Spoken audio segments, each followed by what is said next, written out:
Meanwhile, the Ravens had two major losses Sunday. One, the game to the Broncos in Mile High, and two, Terrell Suggs. Suggs is done for the year with an Achilles injury. The team has picked up Jason Babin, who was released by the Jets at Final Cuts, to step in for him. Suggs tweeting this: "Chin up, Ravens Nation. We've been here before. This changes nothing. Our mission is still the same. Hashtag 2016 San Francisco," obviously the Super Bowl up there in the Bay. Hashtag Ravens Nation. Stephen A. Smith, how does this impact the whole AFC North landscape with the Ravens not having Suggs now? I think it gives the Pittsburgh Steelers a leg up. I mean, obviously we can't ignore the Cincinnati Bengals because they've been to the playoffs the last 4 years. But I'm just so down on them as a postseason team. I guess I don't pick them because I'm actually rooting that they don't waste our time by going to the playoffs, so we don't have to watch them lose again and for Marvin Lewis to go 12 years without having won a playoff game, a single playoff game as a head coach. So rather than subject ourselves to that level of ineptitude, I would just sit there and focus on Pittsburgh and Baltimore. And what I would say to you is this: Pittsburgh offense is high-powered. Once Le'Veon Bell comes back and Martavius Bryant comes back, it'll be even better. Hopefully Pouncey will be coming back as well. The defensive side of the ball makes them highly questionable, but I've got to believe that at some point in time, they won't look as ridiculously awful as they did to open the season. Having said all of that, I look at Baltimore, and my question is, even though I think that losing Terrell Suggs is a devastating loss, their defense is still going to be big time with Jimmy Smith, with Webb, with C.J. Mosley and those boys. I believe in that defense, but I do think, Skip, they've lost a little something because you don't just replace Terrell Suggs, who combined with Mosley for 29 sacks last year. That's a hard thing to replace. And I think that how you offset that is by producing more offensively. And then that leaves me questioning. That means I have to rely on Flacco even more. Even though he had an outstanding year last year, I don't think that that's going to be the case this year. Steve Smith is entering his final season. We believe in Steve Smith. We both love him. We think he's a stud. But Torrey Smith is gone. And when I look at what they have in Perriman, we just don't know what he's going to be able to deliver. So all of those things being considered, even though I like Forsett a lot and what he's capable of doing, everybody knows him now. He's not going to surprise anybody. I just think the loss of Suggs, from a motivational perspective as well as from a production perspective, you don't just lose him and things remain the same. Even if it's just a little bit, you've lost something. And them with the Steelers was nip and tuck. And when you combine that with the fact that the offense would need to make up for the loss of Suggs, I don't see this offense being able to do it. I'm not saying they're not going to make the playoffs. I'm not saying they're going to fall apart. But I no longer perceive them as my division winners in the AFC North because I think losing Suggs is going to cost you something. I refuse to believe a player of that magnitude being gone means nothing. I hear what you're saying, and yet I still like the Ravens to win this division. I still have Pittsburgh winning a wild card. But listen,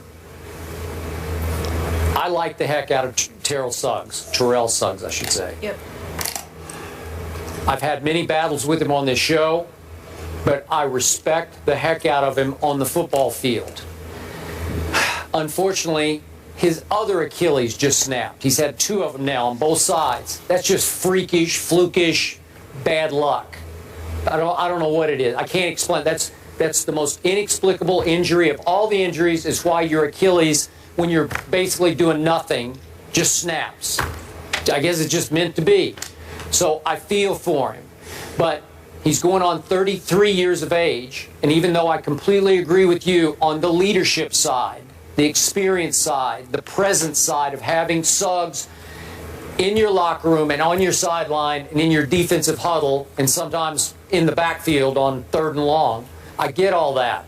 But in this game last Sunday at Denver, big opening game for them, place where they've been very successful. Man, I look at his stats, there aren't any. Mr. Suggs registered 0-0. He didn't have a tackle or a sack until he was gone with 8:21 left in that game. And they did have 4 sacks as a team, and you mentioned C.J. Mosley had a couple, Canty had one, McClellan had one. Ozzie Smith is a flat-out wizard of a GM. I don't know that there's anybody better in football at picking players, that knowing talent, than Ozzie. He just keeps reloading and reloading and reloading. And half the time I look at the names that Flacco's throwing to, Crockett Gilmore, I know he was there last year, but I don't even know who these people are, and they're all pretty good. And you watch some football. I do, but they're throwing. Flacco throws into the end zone on Sunday against Peyton Manning in Denver. He throws into the end zone at the end of the game to win the game and hits Crockett Gilmore right there. And it took two Broncos coming across making sensational plays. Some of the best double play that I've seen in a long time where you just took the ball out of his hands and intercepted it and saved the game. You're going to win it or lose it, and they barely lost it. But Flacco did, and I'm no Flacco fan, as you know. He's Joe Fluco half the time to me. But that wasn't Fluco. That was just flat-out Flacco. Nice throw, Joe. Could have won the game. Maybe should have won the game. Denver was just a little bit better. So my point is, Suggs' tweet is right. What Molly read, the mission is still the same. I don't think they're going away. Well, the mission is still the same, but let's analyze why. Because of the genius that Ozzie Newsome is when it comes to finding talent. I mean, this kid Jernigan, Brandon Williams, and these boys, you lose Haloti Nada, and it doesn't seem like you've lost anything. We get all of that. We know Ozzie Newsome is the best. We understand that. There's no denying that. And you know I'm a huge fan of John Harbaugh. I love John Harbaugh. Yep. So when you have an organization like that, the structure is going to remain intact. The foundation is going to remain intact. They're not going to fall off the wagon. But again, we're talking about the magnitude of Suggs. And we're talking about an offense and whether or not they can give it to you. There's a reason why there have been many occasions where the Baltimore Ravens did not end up being what we thought they would be. Because even though the talent is there, something is missing at some key pivotal moment. And as a result, it ends up negating their ability to propel themselves. Okay. And I think this is one of those instances where it'll happen. They'll make the playoffs because they're too stout not to.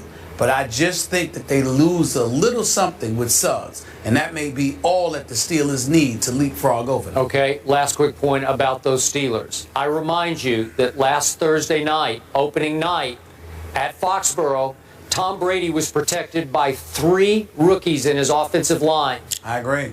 And this kid running the ball behind Tom Brady, the kid that Rex can't remember his name, that kid had been out of football for 2 years, and they got away with him running and catching the football and torched the Pittsburgh defense. I'm just not sure it's good enough to stand up to win this division.